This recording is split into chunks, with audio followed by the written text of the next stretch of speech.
Sofa motor bike. Khushalpur नाम का गांव था। वहाँ खुशी नाम का एक व्यक्ति रहता था। वो तो आलस का ब्रांड एम्बेसडर था। एक दिन उसकी माँ मीनाबाई और पिताजी पासवान उसके पास आए तो वो बिस्तर पर लेटा खा रहा था।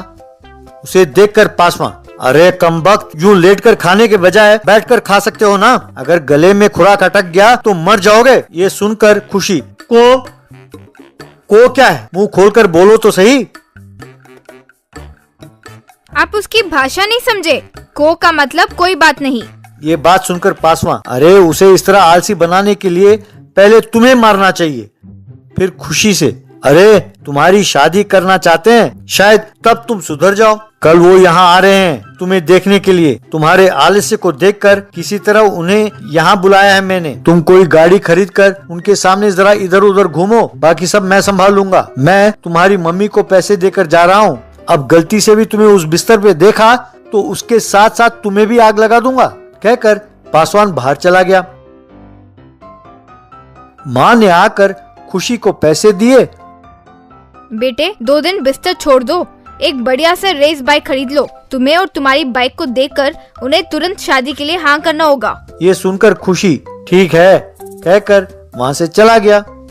अगले दिन पासवान के घर लड़की, उसके माँ बाप आए। मीनाबाई और पासवान ने उनका स्वागत किया। तभी लड़की के पिताजी पासवान से, लड़का कहाँ है? तभी सोफा मोटर बाइक पर खुशी वहाँ आया। ये देखकर सब हैरान हो गए। खुशी सोफा बाइक से बिना उतरे उसी पर लेटा हुआ था। ये देखकर लड़की के पिताजी, ये क्या भाई साहब, ये तो सुना था कि लड़का आलसी है, पर हम ये नहीं जानते थे कि वो विकलांग है।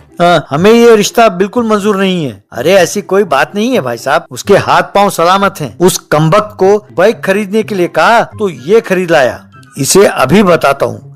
कहकर पास पड़े डंडे को उठाया। ये देखकर लड़की, बाबूजी आप टेंशन न लें, मैं आपके बेटे के साथ जरा सैर करके आती हूँ। कहकर खुशी के पास गई। तब खुशी से वो लड़की, क्यों जी, क्या आप अपने बाइक में मुझे अपना गाँव नहीं दिखाएंगे? इस सोफा में इतना जगह नहीं है, तुम चलते हुए आओ। ये सुनकर पासवान, अरे मूर्ख, लड़की को पैदल चलने को कहता है। तब लड़की के पिताजी, चिंता ना करें भाई साहब, अभी मेरी बेटी पैदल जाएगी, लौटते वक्त आपका बेटा दौड़ता हुआ आएगा। अब खुशी बाइक पर और लड़की पैदल जा रहे थे। खुशी ने गांव के बाहर एक जगह गाड़ी रोका। वहां बहुत सारा खेत दिखाई दे रहा था। तभी लड़की से खुशी, ये देखो, यहाँ से वहां तक सारा खेत हमारा है। अरे वाह, आपका काफी जायदाद है। आप सोफा ही नहीं बिस्तर बाइक तैयार कर सकते हैं, उसमें भी जा सकते हैं। एक बार अपनी गाड़ी की चाबी देना, देख कर देती हूँ। खुशी ने गाड़ी की चाबी उसे दिया। क्यों जी, यहाँ कोई शेर आता है क्या? शेर? हा। वाह, आप कितनी किफायती हैं। आपने यही कहा ना कि शेर? हा हा हा, मैं भी आपकी भाषा समझने लगी हूँ। तभी उनके पास एक शेर आकर खड़ा हुआ। उसे देखकर लड़की डरकर भाग गई। तब खुशी भी डरते हुए चाबी ढूंढने लगा, पर वो नहीं मिला। खुशी शेर को देखकर अपने मन में, वैसे ये ऊपर तो चढ़ेगा नहीं, इसके जाने तक सोफा पर सोते हैं, यूं सोच ही रहा था कि शेर सोफा पर चढ़ गया। बस खुशी नीचे कूदकर भागने लगा। शेर उसके पीछे जाने लगा। वो भागता रहा, शेर पीछा करता रहा। यूं भागते भागते अपने घर के पास जाकर घर के चक्कर लगाने लगा।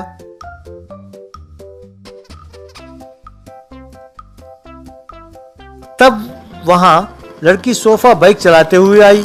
उसे आते देख लड़की के पिताजी, देखा भाई साहब, जैसे मैंने कहा था, आपका बेटा भागता हुआ आया है, अभी भी भाग रहा है। इसीलिए तो सर्कस कंपनी वालों से रिश्ता जोड़ा है। जो काम इंसानों से नहीं हुआ उसे शेर ने कर दिखाया। तब वहां आई लड़की, बाबूजी हमारे पास और भी कई जानवर हैं। जब भी आपका बेटा सुस्ती दिखाएगा तब वे एक एक करके बाहर आएंगे। ये बात सुनकर सब हंसने लगे, पर बेचारा खुशी भागता ही रहा।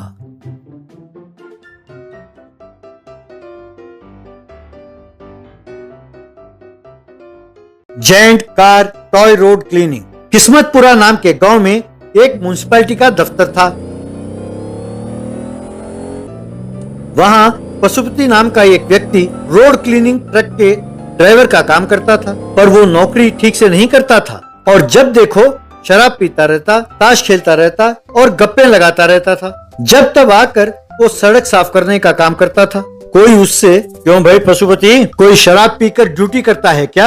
हमारे गली को साफ किए 10 दिन हो गए हैं, ये तो ठीक नहीं है ना? क्या तुम इतना नहीं जानते कि एक दिन छोड़कर एक दिन गली को साफ करना चाहिए? तब वो पीकर झूमते हुए पशुपति, क्या मेरी जब मर्जी हो मैं पीऊंगा, तुम कौन होते पूछने वाले? अरे गनीमत है कि तुमने दिन में 2 बार साफ करने को नहीं कहा। तुम कोई सीएम हो या पीएम, इस गली में आना ही बहुत बड़ी बात है। ज्यादा बकवास की तो सारा कूड़ा उठाकर तुम्हारे घर के बाहर फेंक कर चला जाऊंगा, खबरदार, कहकर चेतावनी देकर चला गया। पीकर लड़खड़ाते हुए पशुपति अपने घर में आया। छी ये क्या तरीका है, दिन रात का फर्क भी नहीं छोड़ा और जब देखो पीते रहते हो। अरे पैसा और सेहत दोनों को गंवा रहे हो, क्या तुम नहीं सुधरोगे? पास ही बैठा बेटा, हाँ डैडी, स्कूल में मेरे सारे दोस्त तुम्हें शराबी शराबी कहते रहते हैं तो मुझे शर्मिंदा होना पड़ता है और गांव में लोग शिकायत कर रहे हैं तुम काम ठीक से नहीं कर रहे हो। वो सुनकर बहुत बुरा लग रहा है, जरा अपनी आदत को बदल डालो पिताजी।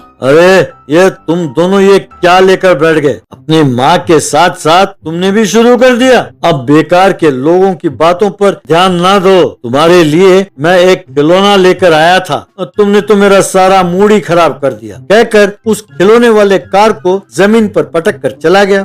यूं वो कार का खिलौना टूट गया। अगले दिन स्कूल जा रहे चिंकू को म्युनिसिपल ऑफिसर एक कर्मचारी से बात करते हुए दिखाई दिया। आप लोगों को बहुत ध्यान से रहना होगा, परसों कलेक्टर और मिनिस्टर गांव में निरीक्षण के लिए आ रहे हैं। सड़कें साफ होनी चाहिए। जिस कर्मचारी का इलाका साफ नहीं होगा उसकी नौकरी जाती रहेगी। ध्यान से काम करो। इसका मतलब शराबी पशुपति का नौकरी का जाना पक्का है, कहकर सब करके हंसने लगे। ये देखकर चिंकू बहुत दुखी हुआ। बाद में वो उदास होकर जंगल के रास्ते से जा रहा था तो एक स्वामी जी प्रकट हुए।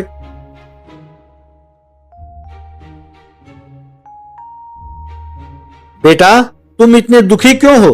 तुम्हें क्या हुआ?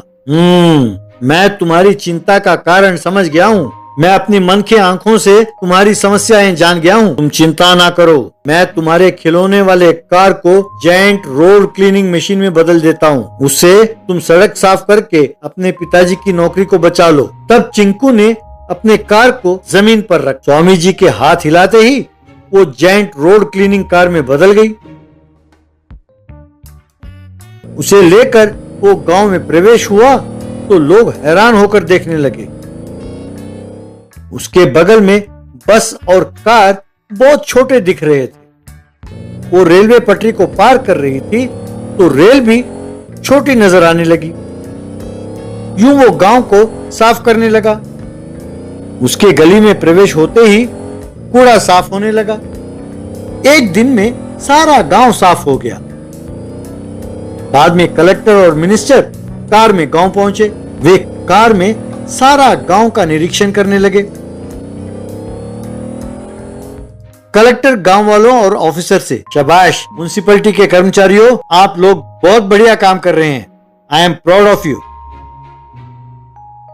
गांव वालों, गांव को साफ रखने में आप लोगों का भी बहुत बड़ा योगदान है, ये नजर आ रहा है। मैं उम्मीद करता हूं कि इस स्वच्छ भारत वाली स्फूर्ति को आप कायम रखेंगे और आगे ले जाएंगे। सर, आपके इस प्रशंसा का पात्र हम नहीं हैं। इन सब काम का श्रेय वो देखिए उस चिंकू को जाना चाहिए। उसकी और उस जायंट कार की वजह से ही ये सब हो पाया है। जी हाँ, चिंकू अकेले ने ही सारा गांव की सफाई की है। उसने अपने पिताजी की नौकरी को बचाने के लिए ये सब किया, कहकर जो हुआ सब उन्हें बताया। शाबाश चिंकू, तुमने अपने पिताजी के लिए ये सब किया, पर इससे गांव का भी भला हुआ है। अब से तुम्हारी पढ़ाई की जिम्मेदारी सरकार उठाएगी, ऐसा प्रबंध मैं करता हूँ। साहब, मुझे माफ कीजिए, मैं नशे की लत में पड़कर जिंदगी बर्बाद कर रहा था। सही वक्त पर आकर मेरे बेटे ने मुझे बचा लिया। बेटा चिंकू, तुम बेटे हो, फिर भी मैं तुम्हारे हाथ जोड़ता हूँ, कहकर प्रणाम किया। बस करो डैडी, आदत हद में रहे तो किसी को भी परेशानी नहीं होगी। जब आदत हद से बढ़ जाए तो परेशानी होती है। तुम में बदलाव आया, मैं खुश हूँ। मैं उम्मीद करता हूँ कि अब से इस जेंट कार से अब गांव की सफाई आप ही करोगे। तब गांव वालों ने ताली बजाई। उस दिन से पशुपति उस जेंट कार से गांव की सफाई करता हुआ खुशी खुशी रहने लगा।